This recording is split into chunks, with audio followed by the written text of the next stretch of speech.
Hey guys, this week's video is dedicated to the complete recovery of Masha Bas Batsheva. It's been a busy week this week, thank God, full of good things. On Monday we had the bris. If you weren't able to make it, the baby's name is Yosef, named after Chai's grandfather. And we had Lag BaOmer Wednesday night, and it was so good to see a bunch of you. And we should continue to share happy things and have our weeks filled with good things. This week's Torah portion, Parsha Behar, we have the laws of Shemitah, the sabbatical year. This consisted of every 7 years, the Jewish farmer took a sabbatical. That's what it was. Didn't work the field, didn't plow, didn't plant, nothing. Spent the day studying and praying and working on their spiritual growth and connection with God. This is a very hard mitzvah. It takes a trust in God to do this mitzvah. This is a mitzvah that's still in effect till today. In the land of Israel, this year is a Shemitah year. This year is a sabbatical year. Jewish farmers are taking the year off. And if you ask, how are they supposed to put food on their table? You know, it's important nowadays. Can you imagine back then? You know, this was the number one way of putting food on the table, was planting, sowing, plowing. In this week's Torah portion, God promises the Jewish people that if they fulfill the mitzvah of Shemitah, the land will be blessed. It will have a special blessing, that there will be enough crop, a bumper crop, where the year before Shemitah, it will be enough to sustain them for 2 years. Not just the year of the sabbatical year, but the following year as well, when they have to replant and wait for that produce. If we keep the Shemitah, if you trust in me, God says, I will bless the land and you will be taken care of.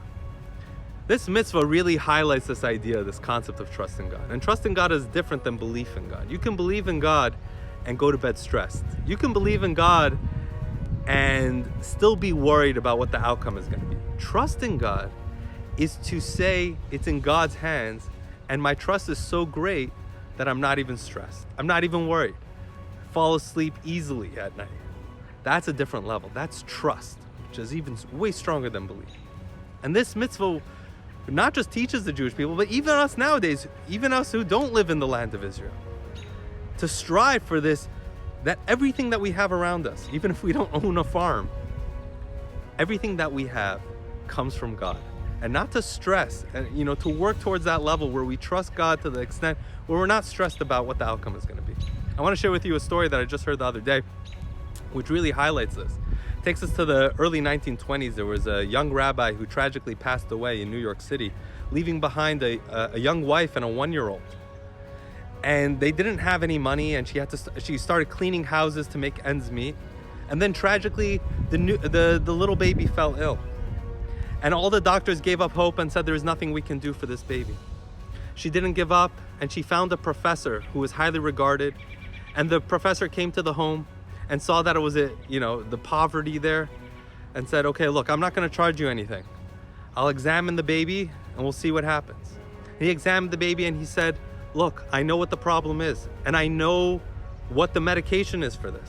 There is one big pharmacy which is a bunch of miles away, which could make this for you.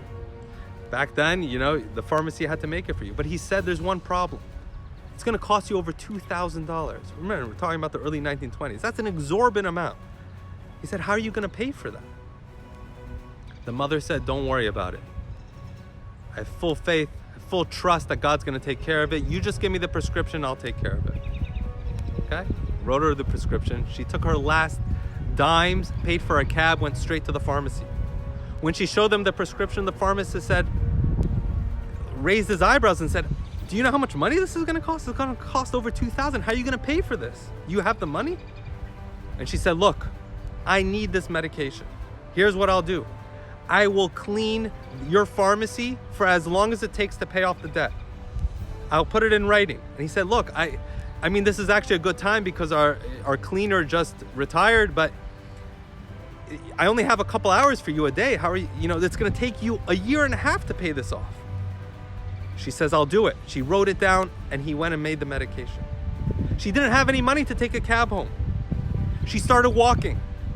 It took over an hour and it was already dark. New York City was not a great place to be walking around if you were a young woman walking around at night. And she hid her purse with the medication under her coat when suddenly she got mugged.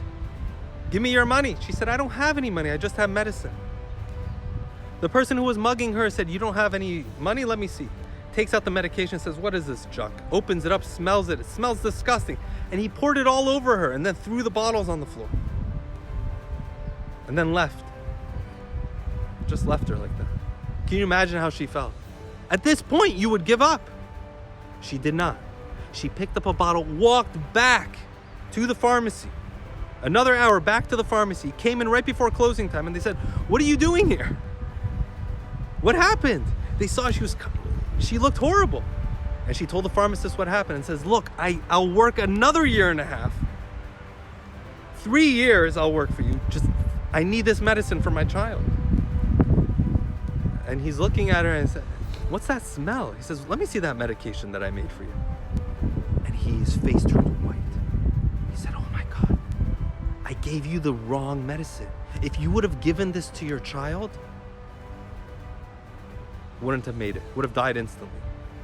It's a miracle that you got mugged. It's a miracle that the medication was poured out and you came back." He said, "You can't tell anyone. I'll lose my license. This is such a horrible mistake." He said, "You don't have to pay me anything." He ripped up the contract. He said, "I will make you the right medication right now." He gave her money for a cab and some extra money to get her by and said, "Here, take what you need and be well." She says, "I'm not gonna press charges. It's all in the hands of God. I've trusted in him from the beginning." She went home, gave the baby the medicine, and the baby got better. That baby grew up to be Rabbi Moshe Scherer, who became the head of Agudas Israel of America. And every year on his mother's yahrzeit, he would tell this story. Became a big rabbi in New York City and around the world. And he would tell this story to highlight the difference between belief in God and trust in God. There were so many instances where that belief could have ended.